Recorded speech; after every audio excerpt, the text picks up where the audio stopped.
لو انت مهتم ان الاكونت بتاعك يكبر وينتشر اكتر على انستجرام والبيزنس بتاعك يكبر اكتر وتبيع منتجات اكتر، فالفيديو ده ليك.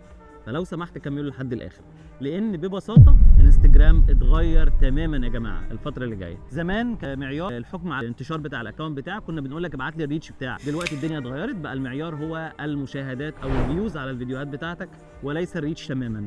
بقينا زي يوتيوب، المعيار بتاعنا هو الواتش تايم او الوقت بتاع المشاهدات. ده معناه ايه؟ معناه ان انا هتحسب بالامبريشنز او ظهور الفيديو على التايم لاين في اول 3 ثواني او اول ثانيتين من الفيديو بتاعي. فبالتالي قدامي فرصه كبيره جدا ان انا اكبر على الانستجرام في الفتره اللي جايه. المعيار في الريلز هيبقى برضو المشاهدات، وكمان المشاهدات دي هتبقى المعيار في الصور وفي الكارسلز وفي الستوريز وفي كل حاجه بتنشرها على الانستجرام. نموي هو بالمشاهدات وليس بالريتش او الوصول بتاع الاكونت. واضح ان في تغييرات كتيره هتحصل في انستجرام. قولوا لي انتوا رايكم ايه في التحديث ده؟ هل شايفينه هيفيدكم ولا لا؟